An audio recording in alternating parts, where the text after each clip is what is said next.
These tapes were developed by the Academic Skills Center at Dartmouth College in cooperation with Instructional Services. Funding was provided through a Hewlett grant.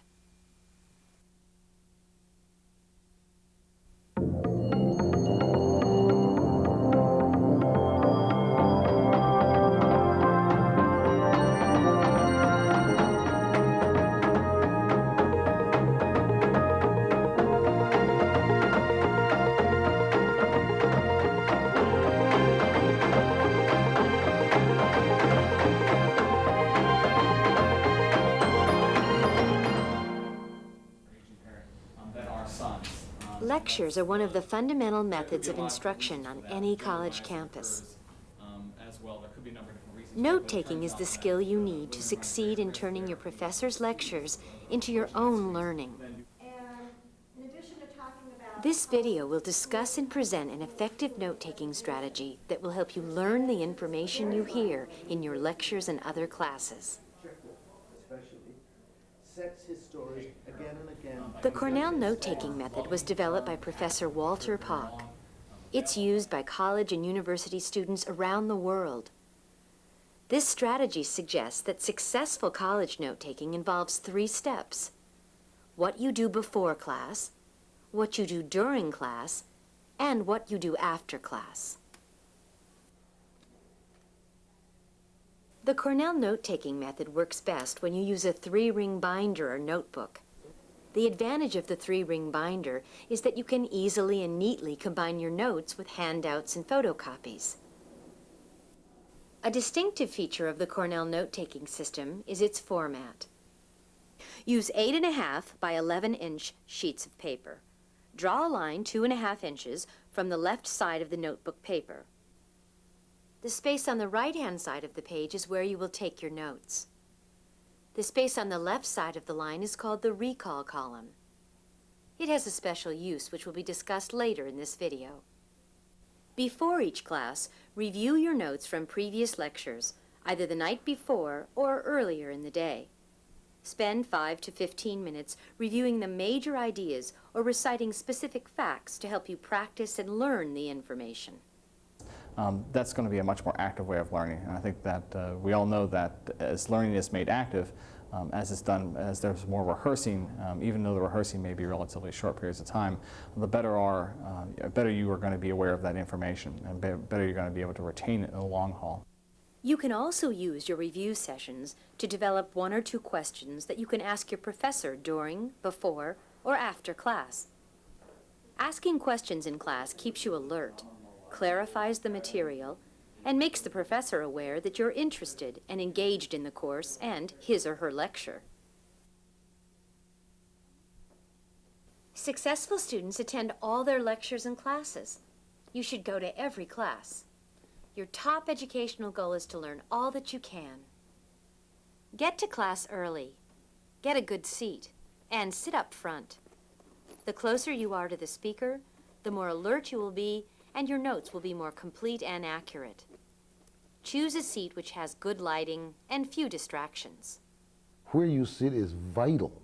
You want to be in that perfect range. You know, you don't go to a theater and sit on the extreme right or left.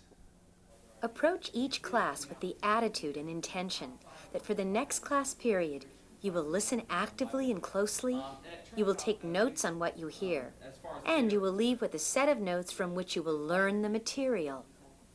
You have to come to class ready to engage, ready to ask questions, ready to take a position different from the professors, willing to comment on what other students are saying. You have to really kind of authentically be there. Take notes by writing short phrases or sentences. If the speaker is well organized and structured, an outline format is useful. While taking notes, try to capture the main ideas and supporting facts and examples. If you want to use symbols and abbreviations, be consistent. Use the same symbols and abbreviations in all your notes.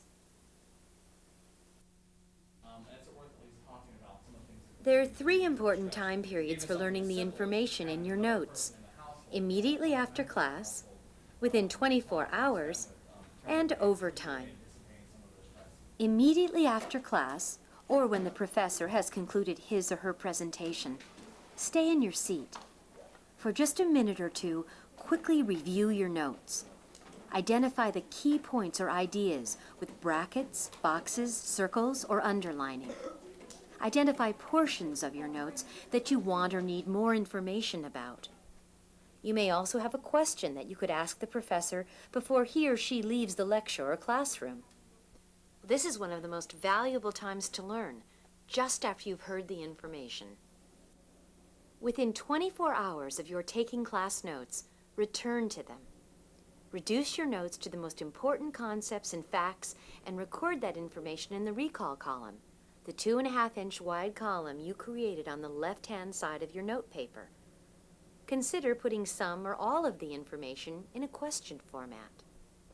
You are learning the information from your lectures by actively working with and reducing your notes.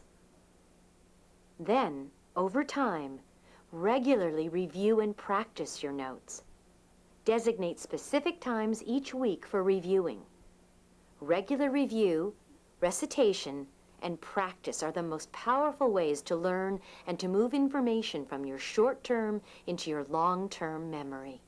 If you can turn a process and make it more active, you're going to commit it more to long-term memory. In fact, the process by which information is committed to long-term memory is through activity or rehearsal. And the more rehearsal you're going to have, the more long-term memory is going to have for a particular idea. The more long-term memory that's evoked, the better you are at remembering that concept for a long period of time. As you accumulate several pages of lecture notes, consider further reducing your notes to 1 to 3 pages of summary notes, which outline the most important information in the course. Or you can reduce the information to a chronological timeline or information map. To review, learning from lectures can be enhanced by using an effective strategy such as the Cornell note-taking method. Before class, prepare by reviewing your notes from previous lectures. During class, use active listening skills and record what you hear on the right-hand side of your paper. After class, review your notes immediately. Reduce the key information into the recall column within 24 hours and review and practice your notes on a weekly basis throughout the term.